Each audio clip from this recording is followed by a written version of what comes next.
Welcome, welcome, welcome. Hello, everyone. It seems that we're having some trouble getting on Facebook here. I'm not sure what's going on with Facebook, but we're going to keep trying. And we'll just keep going. And you can view us on YouTube and Instagram. How about that? That'll work for us for now. Facebook has been acting kind of quirky these past couple of days, so I'm not sure what's going on. Welcome, everybody, to In the Loop with Lupus in Color. We are so excited that you are here with us. Today, we are talking to Miss Janay Towns, and I'm so excited to talk to her, but let's get some stuff out of the way like we always do, and let's do some housework here. Let's talk about our disclaimer. The information and our answers provided during Lupus in Color videos and live events are not meant to be used as a substitute for professional medical advice. Information provided may differ from your physician's advice. The information provided and presented is for educational purposes only to support attendees in the quest to learn more about a most silent disease. Please check with your own physician before changing anything in your treatment plan. The information contained in any video or live event is not intended to recommend the self-management of healthcare problems or wellness. It is not intended to endorse or recommend any particular type of medical treatment. Should any attendee have any healthcare-related questions, promptly call or consult your physician or healthcare provider. No information presented should be used by any attendee to disregard the medical and or health-related advice or provide a basis to delay consultation with your personal physician or qualified healthcare professional. And I'm going to leave it at that because at this point, I'm repeating myself often when I say this, but I want you guys to understand this is going to be Janay's story, and it's going to be very transparent. And we want to make sure that you have those disclaimers in so that you know how important it is to consult your physician. So let me get to it. Because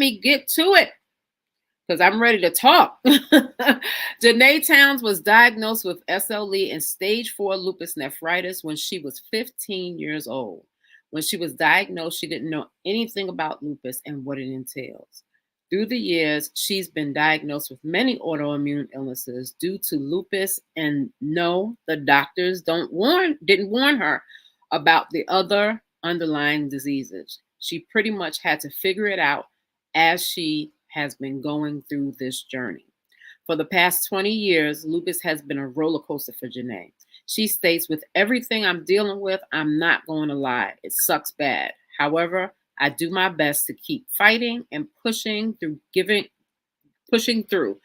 up is never an option. I may have lupus, but lupus does not have me. So without further delay, let us talk to Janay, who is the founder of Lupus United. Hey, Janay. Hi. How are you? I'm hanging in there. Awesome. I'm glad to see you. I haven't seen you in a bit, so I'm happy to see you and happy to talk to you. Yes, I'm excited. Awesome, awesome. So let's get into it. Let's get into it. Let's get into it. You know, I have my questions here. So Yes. let's start at the beginning. When were you diagnosed, and how did that make you feel since you were so young? So I was diagnosed. I can't believe it, but it's literally been 20 years. Wow. It was 20 years this past February. Um, and like you had mentioned, I was 15 when I was diagnosed. So that's young. Um, when I was diagnosed, I will probably say it did not hit me at first. Mm-hmm. So I was still trying to do the things that my sisters were doing. Mm-hmm. Um, and I would probably say maybe a year and a half into my diagnosis is when it really started to click in my head like, okay, you have an illness and it's pretty serious. So you have to, start doing things accordingly. Um, but being that young, uh, it clicked, but it really didn't click Right. because there were times where I stopped taking my medicine Mm. because the one reason was I was on steroids. And I'm pretty sure you guys know the side effects of the steroids with the weight gain and uh, Mhm. it's a whole bunch of side effects. But I was on a high amount of steroids. Mm. And I remember right before turning 16, I had gained a lot of weight Mm. and I did not like the way I looked. So I stopped taking my medicine. Mm. I stopped Just taking my before. medicine and no one knew. But what Mm. happened was, I would probably say 2 months after I stopped taking my medicine, I crashed and it was really, really bad to where Mm-hmm. I had to go back to the hospital. Um, and they told me like you have to continue to take your medicine. Right. Um, but being young and going through lupus is Mm-hmm. definitely a roller coaster, but it has made me strong. Mm-hmm. It has definitely made me realize my strength. Right. Um, because you just never know what comes with lupus. Right. And luckily, I was able to still go through high school and go to prom and still do all of the fun senior activities Okay. and all of that. I was still able to do that. But my lupus, I would probably say, as soon as I graduated high school, Mm. that's when my lupus was like, okay, let's really show her what it is, because that's when things started to get really, really bad. Wow. So at 15, you had to be so stressed. First of all, you were going through puberty and all this stuff, and probably just menstruating and everything. Yes, y'all, we get serious here, but your body was changing in itself, and then Right. this came along, and bam, it's like such a whirlwind for you. How Yes. how did your parents take it? Um, How did they help you through it? so interestingly enough, my diagnosis, like going through everything and getting a diagnosis for me was not that long at all. Because I know it normally takes people months, even years to get the Right. correct diagnosis. Right. Um, but with me, I would say all in all, it took roughly a good 6 months. And my first initial symptom was feet pain. And Really? that was honestly the only symptom I had up until being diagnosed. Wow. So I remember one particular time where I was really, really sick. My mom took me to the doctors. The doctor said it was the flu, Mm. but days went by, I wasn't getting any better. And Right. at this time, my mom, I could tell she started to get worried because my Mm. mom is a nurse. She's in the medical field. Right. So, with her being in the medical field, she's like, okay, she knows certain things. Mm-hmm. Um, and she just felt like at that time she couldn't figure it out. Right. And going back and forth to the doctors wasn't really doing anything. Right. Um, and it was I know for a fact it was pretty stressful for her. Yeah, I'm sure. Um, because I was active. I was Mm. a dancer. Like that was my whole plan. I knew I was going to be a dance choreographer since I was 4 years old. Look at that. Mm. Yeah. So it wasn't like, I wasn't active. I was active. I was dancing, Right. working on the weekends. I was pretty, doing stuff. So the fact that I went from that to not doing anything and just laying on a couch, she's Right. like, okay, something is up. Yeah, something's Yeah. right. So at first, I know it was stressful for her, Mm-hmm. but my mom is the type of mom, she's so strong that she doesn't let anything show. Yeah. Um, but yeah, it was definitely stressful for her. Yeah. Yeah, I'm sure. I'm sure. And just thinking about it with my own son, having him deal with his own autoimmune issues and things like that. It's hard for a parent to have to try and, number one, understand what's going on with their child, and Right. then to have to advocate for that child. And then when you're 15 years old, you don't want to listen, like you said, Right. juggling all Exactly. of that it can be really difficult. Tell me, well, you said that when you graduated high school, that's when lupus started messing with you big time. Tell me Yes. what happened. So my senior year of high school, I was diagnosed with a vascular necrosis of the hips. Mm, And I had to have surgery um, to help with the pain. okay. So I had the surgery, and for 6 weeks, I couldn't walk. So I was out of school roughly for like 3 months. Mm, But I had tutors and everything. right. And after surgery and after going back to school, everything was fine. Like I Mhm. felt pretty good. Springtime, went to prom and all of that. After I graduated, I will probably say a week after graduating high Jeez. school, um, I had a flare up Hmm. and I was in the hospital. Hmm. And that is when my anemia really started to affect me to where I would have to get blood transfusions. I would have to get platelet transfusions. Mm, I know it was one particular time where I would have to get blood every single week because my platelet count was severely low. wow. And the thing about that was at the time when I would get my menstrual cycle, Hmm. um, it would be really, really bad. So where would not stop bleeding. So it got to the point where I would have to go to the emergency room. Hmm.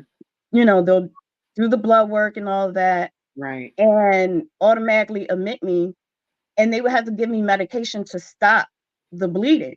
Right. So from that, it just every time I would go to the hospital, they'll admit me. They'll give Right. me, the blood transfusions, IVIG, Hmm. platelet transfusions, and then, they'll recheck. I'll be in the hospital maybe like a day or two after that. Hmm. They'll send me home. Start The all over. day after being sent home, I have to go get blood work again. Mm. And then soon as I get the blood work, they're ordering it stat. Probably like 2 hours later, I'm getting a phone call, Miss Towns, you have to come back to the hospital. We have to admit you again. Wow. That went on literally for like a year, Wow. a whole year, Oh in my and God. out the hospital. Um, that's when I was at my highest dose of prednisone. Uh-huh. Think I was on like maybe 90 milligrams or something like that. Mm-hmm. Um, but it got really, really bad. Um, and I don't know why after high school it decided to do that. Maybe. Um, I don't know. You think maybe it was the stress of graduating? Because hey, you're an adult now. but you know what? I think it was the stress of starting college and Right. starting something new. Yeah. Because after that, like each year when I would start a different semester, Hmm. right before the semester, I'll have a flare up. Wow. And that's when I noticed, okay, it's definitely all right, I gotta figure something out. Yeah. And there would be times where I would have to withdraw Mm, from several classes and just maybe take one or two classes. right. Um, Mm, but it got to the point where I was just like, you know what? I'm gonna just withdraw and figure out everything, and then I'm gonna go back and get my degree. But right. yeah, it was definitely challenging. Yeah, I can imagine. I can't even begin to imagine at such a young age. You're just getting into college and everything is starting up, and boom, your body was like, "What? Wait a minute. Hold on a minute. I need some attention." Yeah. Yeah, yeah. So after when you're going back and forth to the hospitals and things of that nature, what kept you motivated to keep going? What kept you just fighting? Family, Awesome. family, God, friends. Hmm. Um, in that order. Family, God, friends. I Yeah, love it. I pretty love much. I have a really, really great, strong support system. it. Hmm. Um, my mom is awesome. My sisters, my friends, even extended family. Um, I'm really, really blessed and grateful to have amazing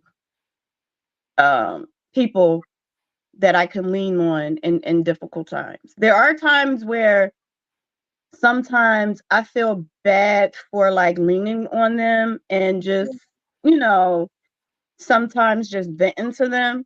Yeah. But they don't ever make me feel out of place or make me feel crazy or anything like Yeah. that. But yeah, I definitely am blessed to have the Yeah. support team that I have. That is awesome. That is awesome because a lot of people, how would you tell people if they don't have that support? Because everybody doesn't have the support that you and I might have, and Right. they might be struggling. How do you tell them to find support? How do you explain to them what they need to do to find support? What would you tell them? I'm big on fellow lupus patients talking to other lupus patients, especially ones like myself and like you who have been dealing with lupus for some years now. Um, but I'm big on mentoring and guiding newly diagnosed patients or even, luppies who may have had lupus for years that just may not have accepted it or whatever the case may be. Right. I'm really big on that because when I was diagnosed, there I didn't really have the community that we have now. Right. I I didn't have that. And being as though I was so young, um, a lot of the support groups that were being recommended to me were for women that were in their 20s and 30s. Yeah. And I just felt out of place because I'm 15, 16, and in my mind, I'm like, I can't relate to these women. Hmm. Um, so I think the first time I connected with a loopy might have been my senior year of high school. Oh, okay. And I actually met her. We were getting blood work. Um, Go figure, right? yeah, we were getting blood work, and something it's crazy because lupus does not have a look at all. Like you None. can't tell if someone has lupus. But it was just weird because in my mind, I'm like, those are prednisone cheeks. Like her cheeks were the chipmunk cheeks. Puffy, yeah, yeah. So I'm like, Mom, I think she has lupus. So my mom, being who she is, she was Right. talking to her mom, and Mm-hmm. then I was right. She had lupus. We had the same exact lupus, and we connected. Wow. And that was my first time actually, speaking to someone. We were the same age. We Wow. were able to relate to the same things. Right. So that's why now I, I advocate so much for, Lupis being mentors and guiding the newly diagnosed and other Lupis, because it's really important. Yeah. Because when you're newly diagnosed, the doctors, they don't tell you what to expect. Right. Right. It's pretty much, you have lupus, we're going to give you these medications, Right. and yeah, come back in 3 to 6 months. And that's it. They don't really, there's no education on it or anything like that. So a lot of times, many of us have to figure it out on our own. Right. And being as though I've been doing this for so long, Right. that's why I'm so transparent when it comes to sharing my lupus journey. Right. Because it's important. It's important. I know lupus does not affect everyone the same, Right. but by me sharing certain things that, happen to me, I Right. know it's going to help someone in the Ab- future. So Absolutely. yeah, I'm if you are newly diagnosed, um I would just recommend try reaching out to Mm-hmm. a couple of lupus patients, lupus mentors. I know there are several lupus coaches and mentors and stuff, but I definitely recommend it. And it doesn't have to be a group of women. It Right. could You just just be be one one person. person. Right. Yeah, because I Exactly. know some people, they're not the group setting type of Right. person. Right. And you rather have a one-on-one. Right. Right. So, but yeah, definitely least have at least one lupus mentor to help you and guide you, and Bounce. even if you want to vent, Yeah. and they're just there to listen. Absolutely. I'm glad that you said that everybody's lupus is different. Because Nikita says this sounds really scary. I'm only in the beginning stages, and here is a shortage of doctors in my country, so the health system is suffering, and patients don't get the proper help they need. I mean, that's rough, Nikita. It's so hard to deal with lupus, and then when you don't have the proper care, it can be even more difficult. Yeah.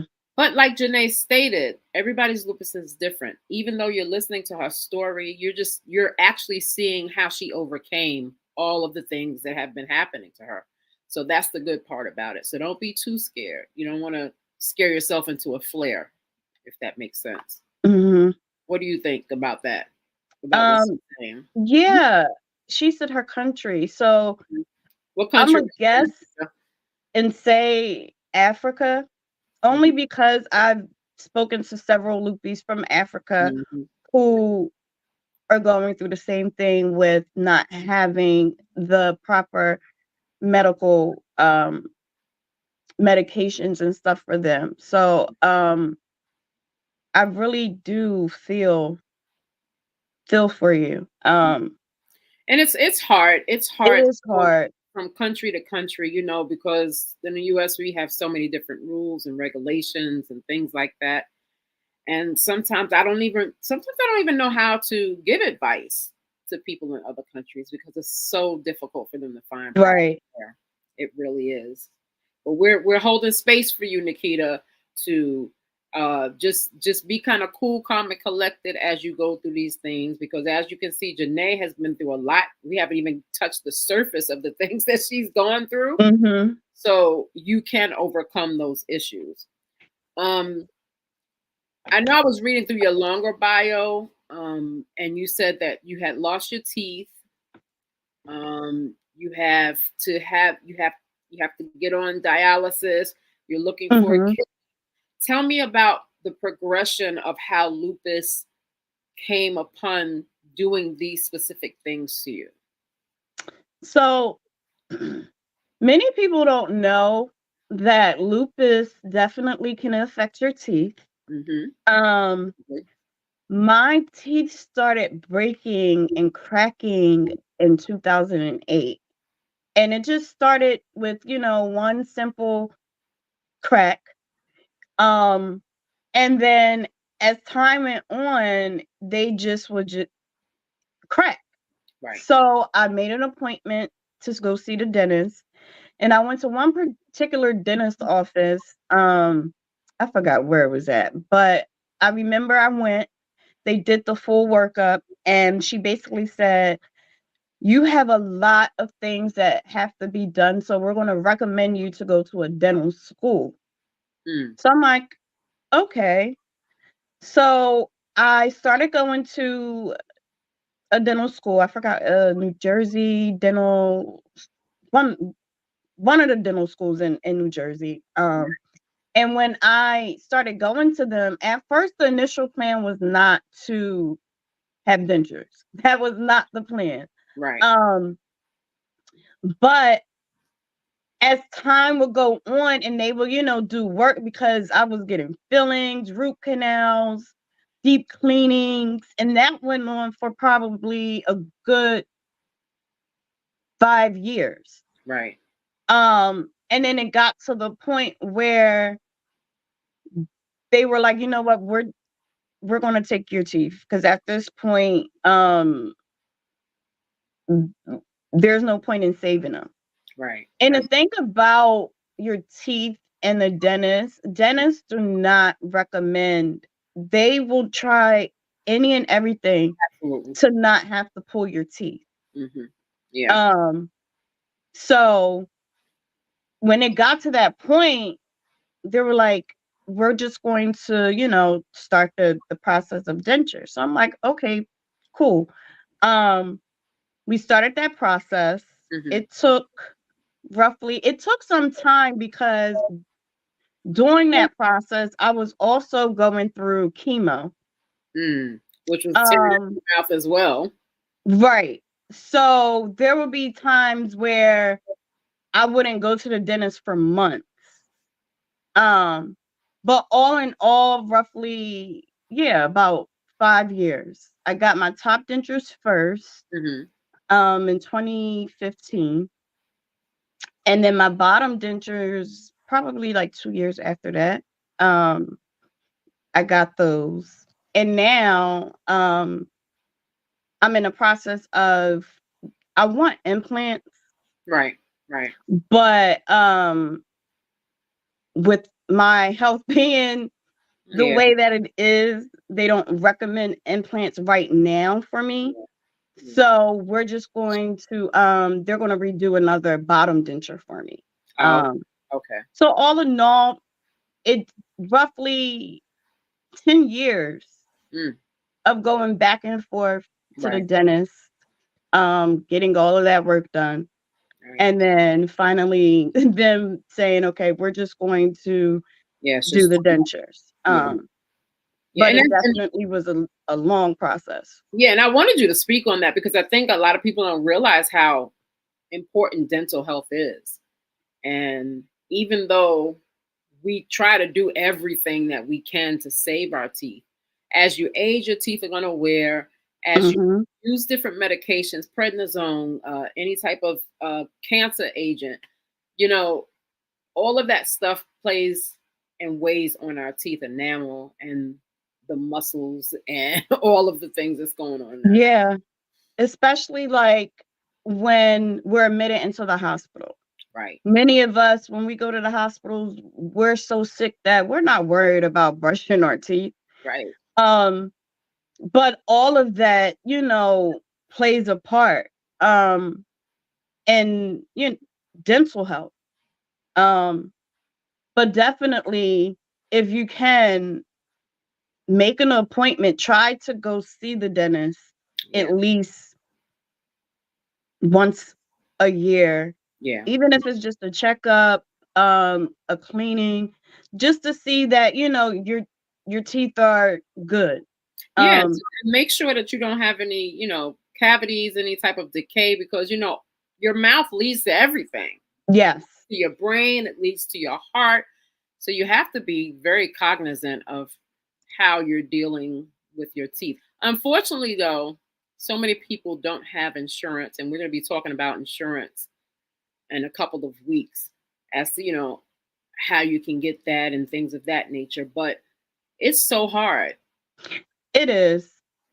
It is so hard. And as you were growing and going into your adulthood, how did you handle getting insurance, or were you still on your parents' insurance? How did that work for you? So I was on my parents' insurance for up until I turned 19. And then even though I was on my mom's insurance, Hmm. she was still able to get Medicaid for me. Good. Um, but when I turned 19, they pretty much was like, okay, yeah, she's cut off. So that's when I started using my dad's insurance. But with that, um, I had to be in school. And like Right. every semester they would have to I would have to get a letter from the school and send it in. Right. But so that I could have insurance. Right. But during that time, I was going through the process of getting Social Security disability.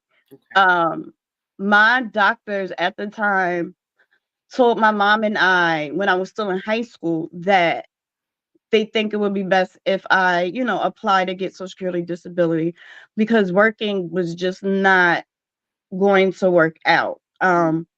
So as soon as they said that, my mom, like, she jumped on it. Right. We went to the Social Security office, and being as though I was already receiving Social Security benefits, well, my mom was receiving Social Security benefits for me and my sister. Hmm. The process was it wasn't hard, but I remember when we went there, the agent specifically said that we're going to fill out for both SSI and SSDI. Okay. Because they wasn't sure if I would be approved for SSDI. Um, but luckily I was, through the grace of God, and also because of my father. They approved me. That process took three years. Mm. Um, and I was denied 3 times. Wow. Yeah. Um, but soon as I got approved, Hmm. is when I got the Medicare. And then I want to say probably like a month after that, I was able to get the Medicaid as well.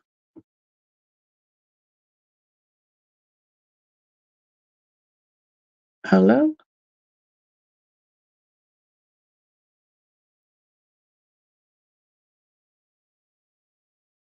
What happened?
Okay, are we back? Yes. Oh my goodness, I don't know what just happened. I have no clue what happened, but we are back.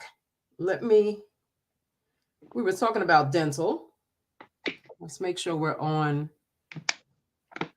everywhere. You might not be able to see me as well, but good grief.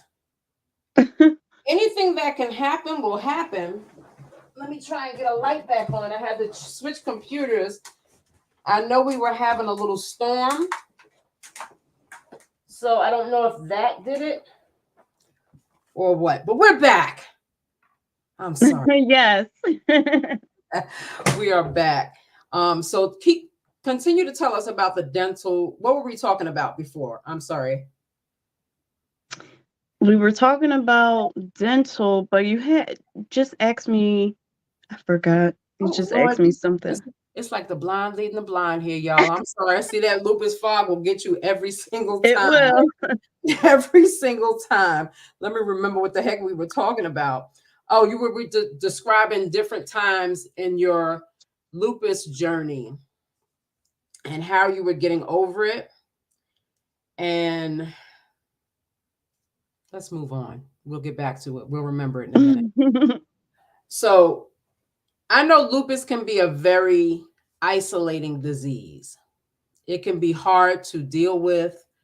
How do you deal with the depression and the issues that can come, the loneliness, and just dealing with chronic pain all the time? How do you deal with that? What are your coping skills? um,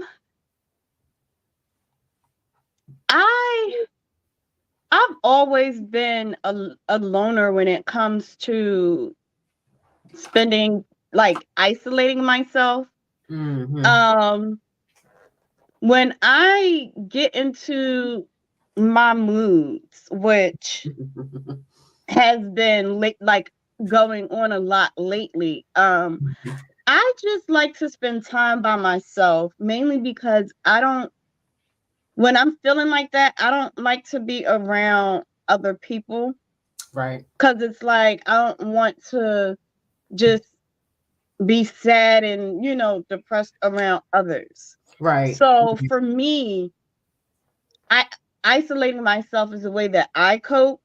Mm-hmm. Um, and when I do that, I listen to a lot of music. Okay. Music is definitely something is very healing for me. Um, I have a playlist with a whole bunch of inspirational gospel music that I just listen to all the time, Mm-hmm. which definitely helps. Right. Um, I read the Bible. Mm-hmm. Um, I will read certain scriptures, or just, will pick a book in the Bible and just start reading. I started journaling, That's good. and that definitely helps. Mm-hmm. Um, because I'm the type of person, like, when I write, that's how I express myself. Mm-hmm. Um, so I will journal. Um, and then the other thing, if it's if it's something like I just need to laugh, or just want to feel better, I have my nieces and nephews. Right. And they'll come over, check on me. Um, and that really does help. It really does help. Absolutely. But yeah, isolating myself is just the way that I cope. I know everyone is not like that. I know certain, everyone can't just go and isolate themselves. Right.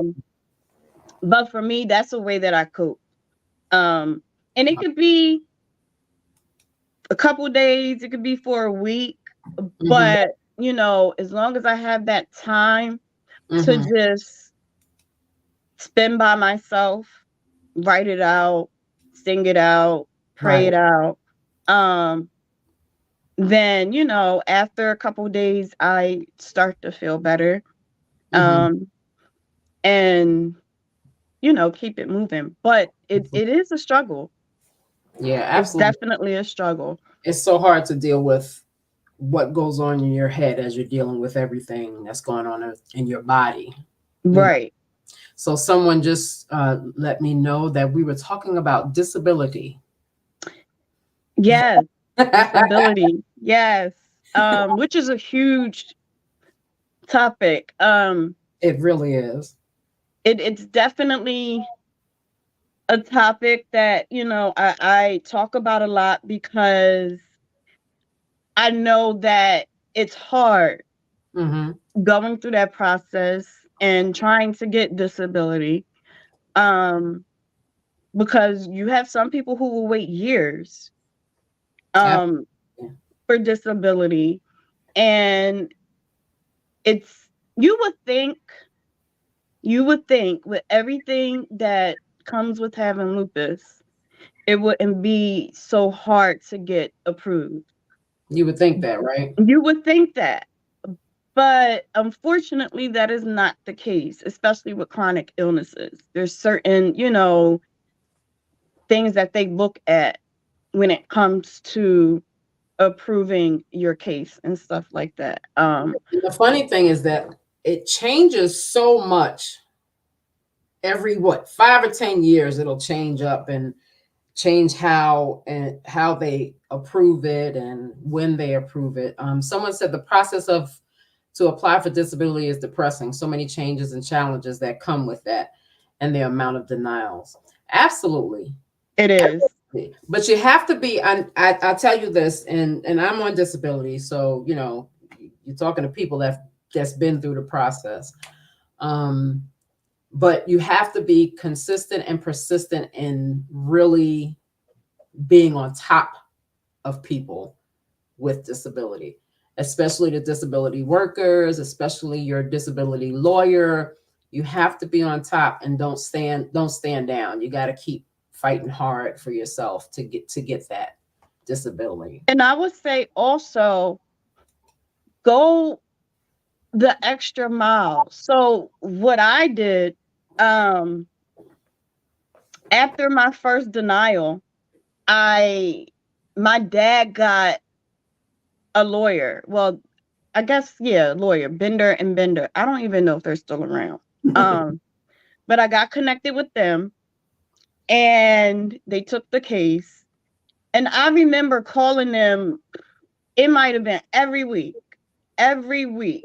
And I had a nice lady because every time I would call, she would be like, no, we didn't hear anything or anything like that. So I remember one time I called and she said she didn't receive something. Hmm. And I'm like, I know they didn't sent these records. So what did my mom do? She's like, okay. We went and picked up like 2 boxes full Mm. of my medical records. Wow. And we drove all the way to Queens, New York There you go. and dropped the records off. There you go. Um, and then I will probably say maybe 3 months after that, I got approved. Hmm. Um, but yeah, you have to be persistent. I also, what I did, which I don't think Social Security asked for this, but I had all of my doctors write a letter Yeah. explaining why, I need disability. Right. Um, they don't really ask for that. I noticed when you're going through that process, but Yeah.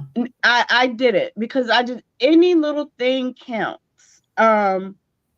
Rather if it's, you saw a doctor years ago that you may have forgot about seeing, like get those records. Right. Right. Everything counts. And now everything that you have can be put on your phone, like with drug view. You know, Yes. everything, all your records can be in your hand when you go to places. And going for disability, that might be helpful as well. But definitely, you definitely got to stay on top of it.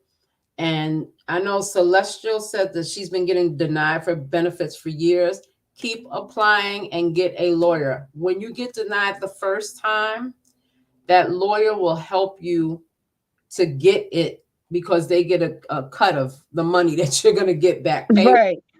So you have to make sure if you get denied in the USA, you have to make sure that you are getting a lawyer to help you facilitate um, that appeal so that you can get, proper funds to live on. And it's not much.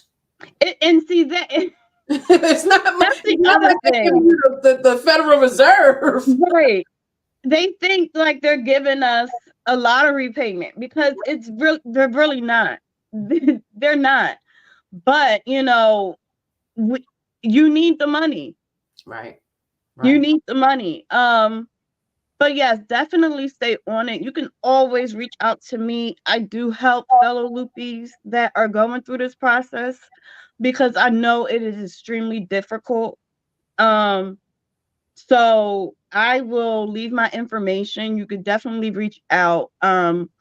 Because I just recently helped a fellow Loopy probably like a year ago.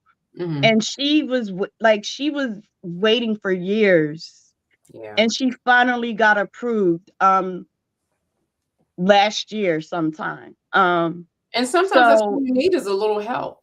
yeah, You yeah, know, a definitely little just stay direction. persistent and again I'm just reach out to me and I would try my best to help you guys because I know it can be frustrating. Yeah, absolutely. Absolutely. Prudence said you have to live in an advocate mindset for yourself all the time while you're Yes. with lupus. Is there a misconception about lupus that you'd like to clear up?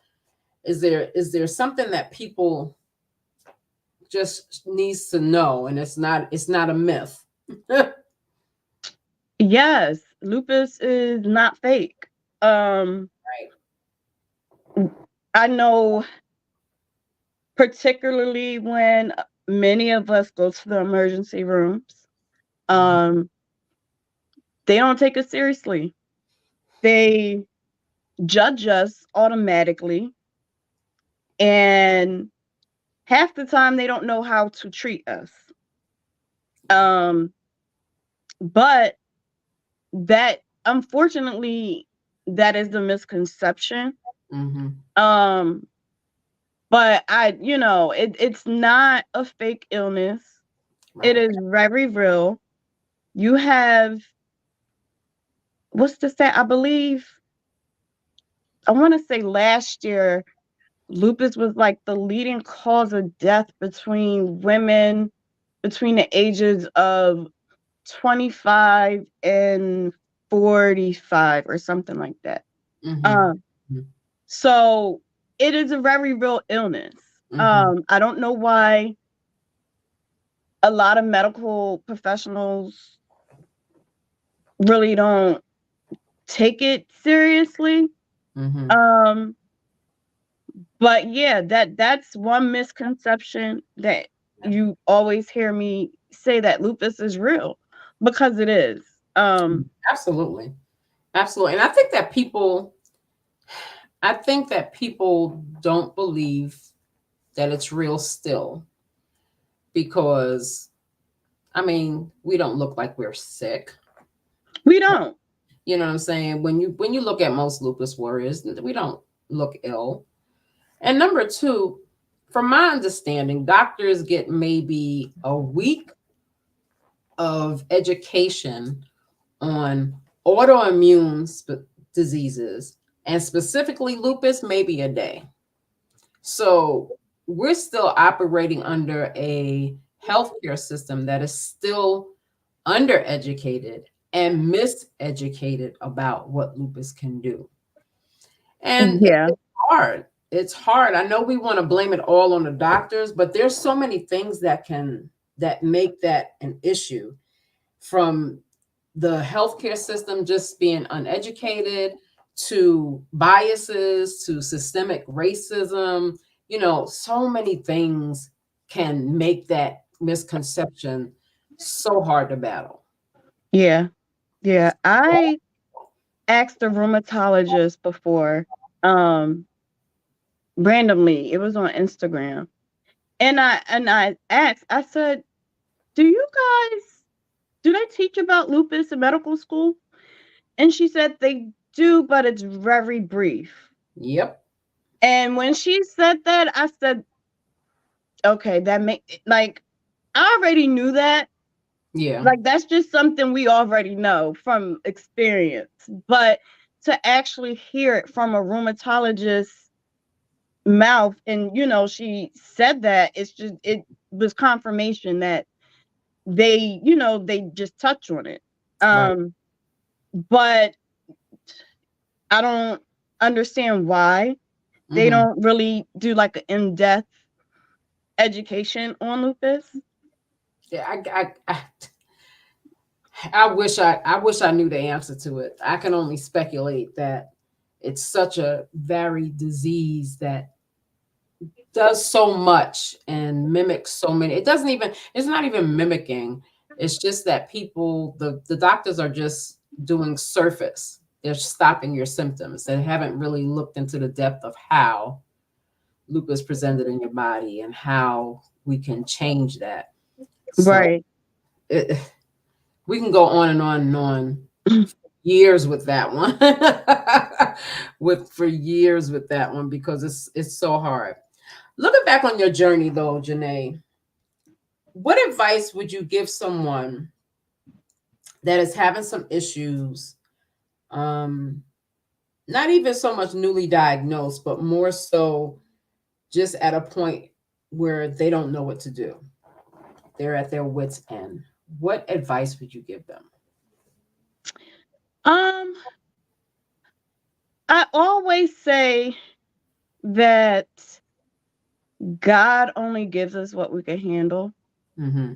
Um, and there are times where I'm asking God, like, okay, listen, I know you said you only giving us what we can handle. And there's times where I'm like, listen, Lord, I don't know if I can Right. handle all of this. Right. Um, but I do believe he only gives us what we can handle. Mm-hmm. Um, and the fact that, he basically gave us this illness, to him, he believes we're strong enough to handle it. Um, in our times where we are feeling down and depressed, I would say to just and I know it's hard. It's hard. Um, because I'm going through it now where, each day is just like a here we go again. Right. But try your best to surround yourself around positive people. Try to just think positive. Listen to motivational, inspirational videos. Mm-hmm. Um, One thing that I started really listening to and getting into, um, is really listening to the lyrics in certain gospel and Christian music. Mm-hmm. Um, that really helps me push through. Right. Um, Music is one of those things that really, I don't even know how to explain it, but it's definitely, it has a healing factor. Absolutely. Um, and there may be times where you just don't know how to articulate how you feel, Mm-hmm. but when you put a song on, that song is just it. Right. Like that song is how you feel. Um, so I would just say try your best to stay positive. Mm-hmm. Um, Again, surround yourself around positive people, surround yourself around loving, caring people. I Mm-hmm. do know a lot of people don't have a good support system. But if you are one of those, that's why we have so many different lupus organizations. You know, my organization, Lupus Unite, your organization, Lupus in Color. There's so many different organizations you could reach out to Right. where they will help you. Yeah. They will help, they will listen, um, and help you, through whatever it is you may be going through. Because it's rough. It's rough. Having lupus it's a grieving process. Yeah. It's like really a grieving process. And there are times where many of us, myself included, I tend to grieve the old me, life before lupus. Sure. Um, Sure. So, and it's okay to grieve. Everyone grieves. Everyone has to go through it. Yeah. Um, And you're and going to go everyone through it grieves several on their times. own time. Yeah. And they're going to go through it several times, Right, because right, something's going to happen that'll make you feel like what's going on again. Like you said, oh no, okay, here we go again. right, right. And as soon as you're able to accept the fact that you have lupus and that, it is a chronically ill illness, um, then I don't want to say things will get easier, but once you accept your diagnosis, then I feel like that is when you're able to advocate better for yourself Absolutely. and able to, speak to others about what you're going through. Absolutely. I'm looking at some of the comments here, and I'm glad that you all are helping each other. We have two people out of South Africa and that are sharing some ways to get around and get to see a doctor and things of that nature.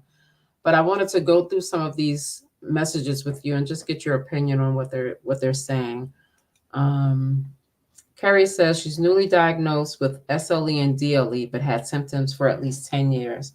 Suffered bilateral pulmonary embolism and was intubated for 3 weeks before I was taken seriously. Isn't that a daggone shame that you That had to go through all that? I'm so sorry you have to go through all of that. And that's what I'm talking about when I say they don't take lupus seriously. Mm-hmm. Yeah. Like, to me, the fact that you had to go through all of that before they took you seriously, that's crazy. Yep. But you are definitely, you're in my prayers, definitely. Yeah, absolutely. I'm glad that they finally took you seriously and hopefully you're getting the treatment that you need. Lynn says, but they say you do not have to have income talk going back to disability for 6 months in order to qualify. Yes, yes, and yes. That is one of I don't That's understand that qualification. Um, it's a definite drawback. it It is. and it's a It weeding is. out, it's a weeding out for them. Um, if you don't have anybody else, then you kind of stuck with actually working and then not being, available for disability. But if you can, try and not, because they want to make sure that you can't be gainfully employed for a long period of time. So they figure if after 6 months you're still gainfully employed, then you don't need disability. We all know that's a lie. Right. And it to me it doesn't make sense because it's like you're trying to get disability for a reason. So I mean, during these times, like, people still have to pay bills. They still have to live. Yeah, yeah, yeah. It's unfortunate, and I couldn't even tell you how to go about doing that, um, legally. You know what I mean? So it's just something that's very hard to have to deal with. Nikita is from Cape Town, South Africa. She has her first appointment next month. She doesn't really know what's going on with her body. And Okay. it's kind of hard with my kidneys. I'm worried about my mind because my doctor keeps telling me not to worry, but I seem to be deteriorating rapidly. I'm so sorry, Nikita. You're It's in my so, prayer. You're definitely in my prayers. Because that can be frustrating. yeah, Just, going through, like, when there's something wrong with your body and they're just not listening. right. Um, that could definitely be frustrating. Someone on Instagram said took ten doctors from 2010 to 2012, suffering for years and years before finding a doctor who took me seriously. It does seem now a little more awareness through thankfully help like y'all. Absolutely. It's so frustrating. It's so scary because you don't know what's going on with your body, and it's really hard. So I'm holding space for everybody, to educate yourself, get in front of a doctor, even if you have to, if the doctor is gaslighting you, because we've all gone through gaslighting, right, Janay? Hmm. If the doctor Yeah. is gaslighting you, make sure that you report him to the board and things of that nature. We have to start holding these doctors accountable. Rasta, Yeah. I love it. Rasta nurse girl. Go ahead. It's so much to teach and not enough time to get in depth in medical school. When you specialize, you will really learn about lupus. Absolutely. And even sometimes, Rasta nurse, even the rheumatologist doesn't even know. Sometimes we know more than the rheumatologist. That is so true. That is so true because I saw my rheumatologist a week ago, and we have this conversation every time. She's like, "Listen, because I've been on everything. Right, I Every lupus medication, which is not many, I've been on, and right. we're at the point where she's like, I just don't know what else to do. Yeah, Um, so being as though I've been seeing her for years, um, we have a good relationship, but it you have some cases like mine where the doctors are trying everything to figure out the perfect regimen of medications to put right, you on just right. to stabilize your lupus, but unfortunately my lupus is just like, no, we're going to just remain active. Yeah, And in cases like that, it's difficult for the rheumatologist to figure out a treatment plan. Um, but it's one of those things where I just keep the faith. Like I just hold on to faith. I hold on to knowing that I'm going to get through this. absolutely. And that's all. Sometimes that's all you can do. There are no words. There are no there are there's nothing anybody can do. All you can do is sit in that faith and sit in that hope that you will overcome this issue like you overcame the last issues.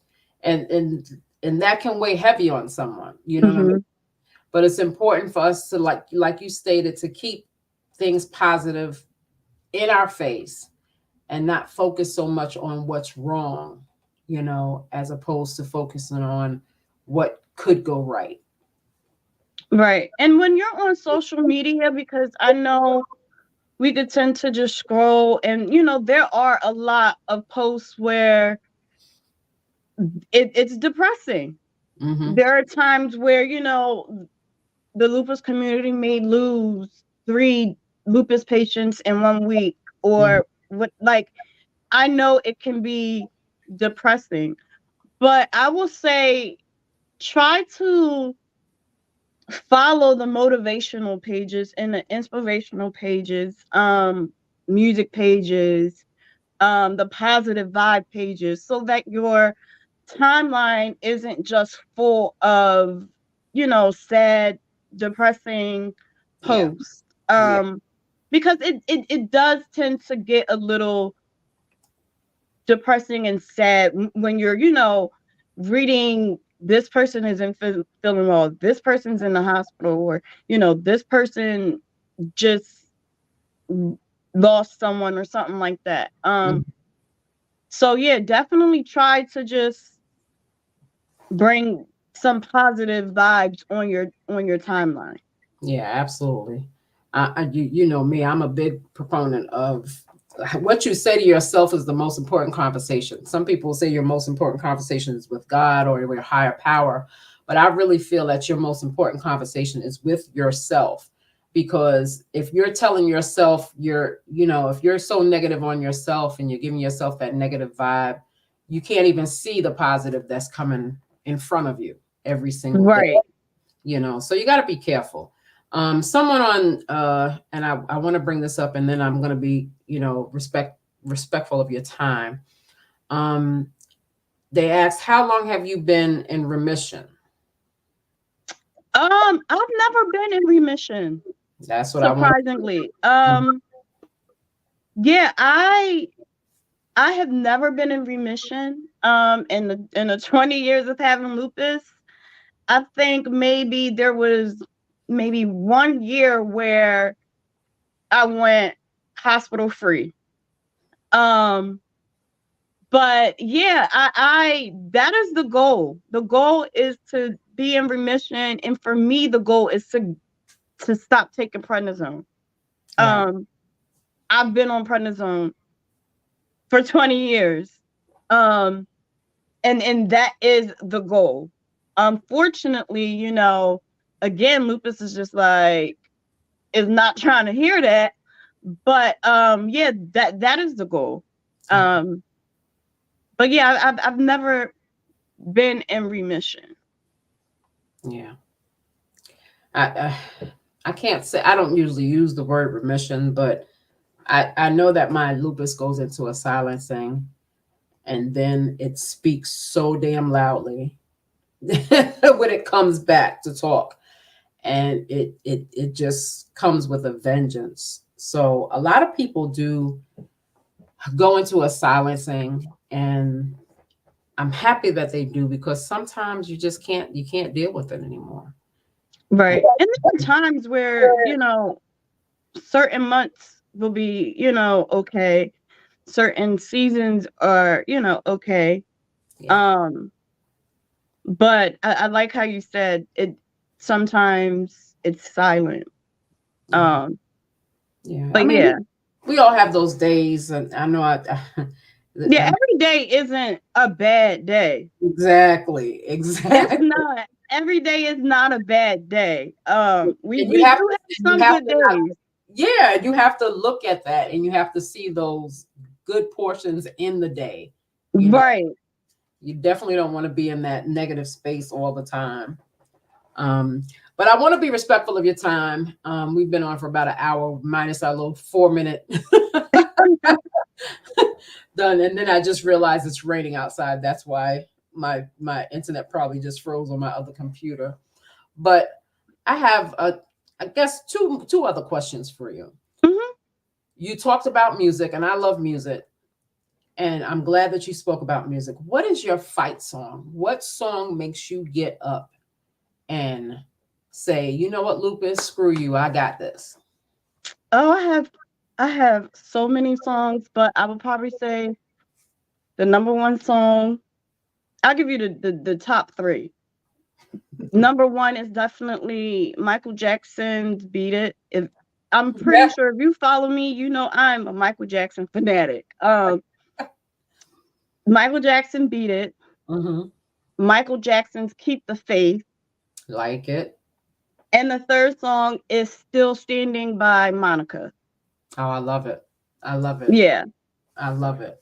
What is a quote that keeps you going, or a prayer, or a scripture? Um.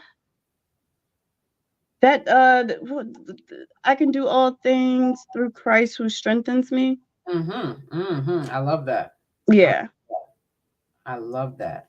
I definitely live by that. And then I don't know what scripture this is, but it is the one where God is saying he only gives you what you can handle. I don't know what scripture that is. I'm gonna look that up. But yeah. I'm a preacher's kid and I don't even know the name of that scripture. Yeah. So I love that. I love that. I love talking to you, Janay. You know, I've always been a fan of yours. I've always been in your corner. You know, I'm here for you all the time, no matter what. I'm here for you. We've been friends for quite some time, and we were only able to meet. What was it? Maybe 6 months ago in person. You know what? How long ago was It's that? actually been a year. Oh my It's God. been a year. Yes. Ooh. It doesn't even seem like it, but It it's doesn't. been a It felt year. like a couple of months, but you know, we had a great time when we were together, and I love Yes. listening to you. I could talk to you all day, you know that. Hmm. But I want to be respectful of your time, and we've been on for about an hour and 10 minutes now. I have just one last thing. If you could leave us with anything, and leave everybody online that's watching and listening to your story, what would you want to leave them with from this interview? You are not alone. Mm-hmm. I know there are times where we do feel alone, because people may not, understand our fight and what we go through, Mm-hmm. but you are not alone. Um, and know that lupus isn't who you are. Mm. I know sometimes we could get wrapped up in that identity of lupus. Um, to where, it might be in some instances that people only may know you as, oh, that's the girl that has lupus. Yep. Um, I know for me, that's how it was when I was in high school. They'll Mm. be like, oh, the girl that has lupus. Right. Um, but just know that that's not your identity. Mm-hmm. That's not who you are. Um, Absolutely. you may have lupus, but you're not lupus. And I, just always keep that in mind. I love that. I love that. Someone on Instagram said, I've met so many amazing, beautiful, strong lupus warriors. I know I saw further up, I think it was someone was saying, Kimberly, my friend Kimberly, said that you're a mighty force on Instagram. Um, and she loves listening to you and seeing what you do online. So thank you everybody for tuning in. Thank you. I really do appreciate it. I really do. Yeah, I'm so glad that you were able to share a little bit of your story. Maybe we'll do another one where we can share more about the dialysis and the kidney issues, because you all know that that's a major issue that can happen with us all. Maybe we'll Yes. a separate one for that, so that we can talk more about how we can help you in that aspect. Yeah, because it's one thing I'm realizing, it is definitely an in-depth process. Yeah. Yeah, it's not something that's simple, right? It is not simple. It's a process, Mhm. but I'm hanging in there. I'm getting through it. Good, good, good. I love to hear that. I love to hear that. Thank you so much, Janay. I'm so excited to talk to you. Your story is so compelling, and I'm so proud of the fight in you. Oh, thank you. Thank you for having me. Thank you for listening. Not a problem. And we'll talk again soon. Yes. Thank you, everybody, for tuning in. And I hope that you gleaned some great nuggets that Janay has given us. And I hope to see you again on our next In the Loop Lupus Live. Have a good night. I'm sorry we couldn't get to Good all the night. comments, but we will next time. Have a good night. Good night. Stay right there, Janay.